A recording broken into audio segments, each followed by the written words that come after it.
So you all day. I was out here hopping, but really be cops. Young as I look at, I feel like I want. Big on G and I can't be stopped. Say you was homies, you really be ops. Truthfully, I don't care what people think of me, but I do care when people start bothering me. When someone doesn't like you, they can never just leave you alone. They always have to start some shit. And the first sign that someone is going to start bothering you is when they don't like you. And in the spirit of that, here are 3 things that people will do when they don't like you. Number 1 is sabotage. Think about it this way. When you have a coworker that doesn't like you, what is the first thing they do? Try to get rid of you. They can never say, I don't like Bill, but I'm going to do my work anyways. Instead, they're like, let me go be in Bill's face and find some things that I can complain about. Be aware of how they perceive you so you can protect yourself. Number 2, they're going to try to ruin your relationships with other people. I don't like this person and I don't think anyone should. Now you're losing friends, opportunities, all because this person's perception of you is now impacting everyone's perception of you. Number 3, they might actually be a physical danger to you. You don't know what people are capable of. And if the wrong person doesn't like you, that could be the end. Think about how many people got set up by a friend that they didn't know hated their guts. So yes, I do pay attention to the way people perceive me to protect myself.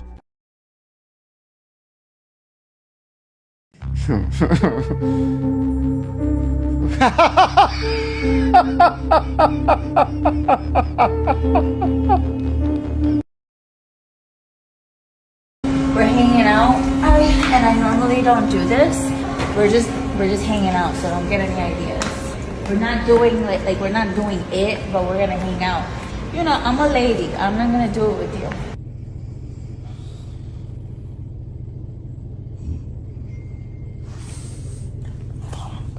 Gotcha, bitch.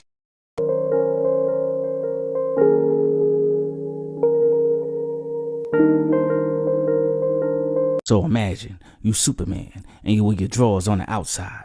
You kicking it with your scientist friend about this machine you found from your home planet.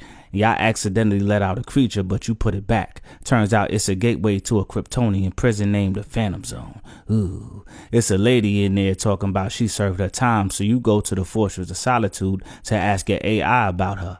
Turns out she was second in command to this fake Zod who tried to stage a coup. Look, they back with the electric guitar fits. So she got less time because they said she was just following orders. Your pops had to shut him down and open up shop, you heard? So you decide to let her know Krypton done blewed up. She come out of jail looking like she just came out of Sephora. She Kryptonian, so she got powers, so you gotta train her to use them. Then you tell her don't hurt the humans and make her your sidekick, but she a little bit off. They're like insects raiding a net. Did you just refer to a human as an insect? She making villains beg for mercy and just generally having too much fun.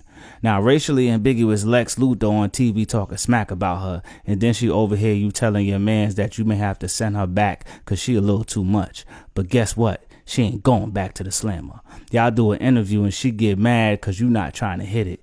Girl, you was way too aggressive. She try and snuff Lois, but you restrain her. But she get away. She about to bust fake Zod out of jail. Cause if you won't hit it, he will. Giggity giggity.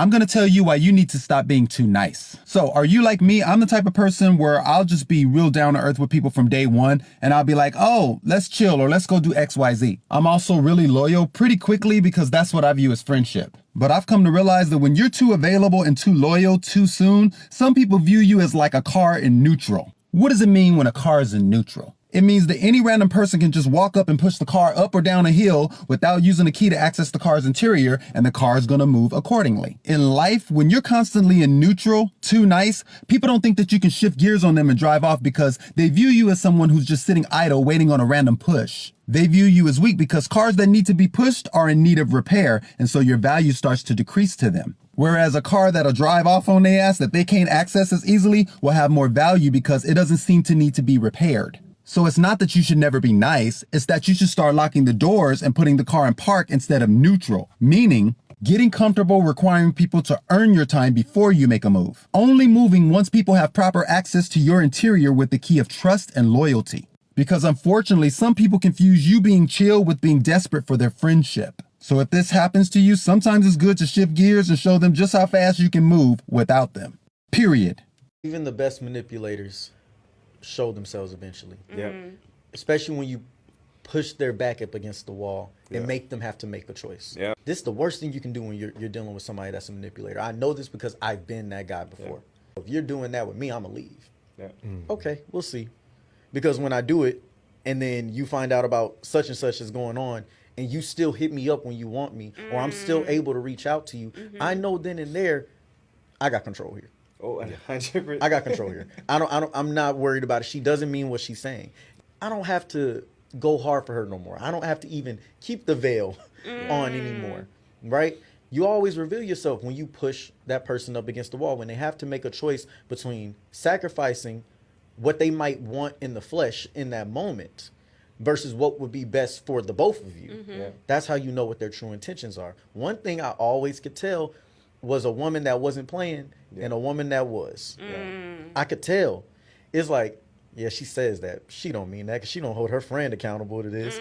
She don't hold her homeboy accountable to this. She doesn't mean what she's saying. It just sound good. I can get away with what I want to get away with. But there was girls that I approached completely different because I could tell off rip when I would come with the same game, they saw right through it. So that self-work, that self-analysis, that self-esteem, it'll weed out a lot of that. Top 10 Gooby Woobies. Number 10, we got Goopoo Loopoo. He's hella funny. Then we got Stoopoo Doopoo, or the GOAT. Then we got Goopy. He's a menace. Don't let his appearance fool you. Then we got TJ Crean, or the Beast. Then we got Mr. Denmark. Love him. No list is complete without Glub Tubbis Weppel. Then we got Mr. Dubstep. No, it's Gub Gub. I love Gub Gub. Aww. Then we got Aaron. And this guy. Anybody ever get in an irregular store and to pay for your shit? It don't matter which one you at. TJ Maxx, Marshalls, Ross. You in the same goddamn situation when you get in line in any of them goddamn stores. You know what you find yourself? Surrounded by exotic snacks.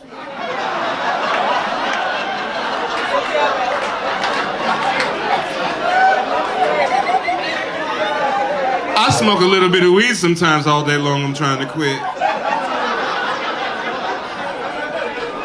You can't go to Ross and, man, you get high and go to Ross and buy you some bullshit. And you high, man, and you looking at that goddamn, man, I'm in the irregular store buying food. What the f is wrong with me, man? But I smoked some pressure one day. Got in the line and went to the left and I saw them caramel drizzle cinnamon seaweed snacks.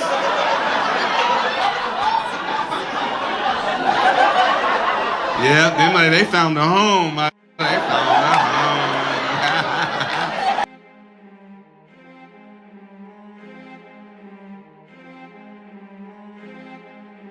Ain't no need for niggas walking around thinking it's cute. Call my man, have Junior walk him down and execute.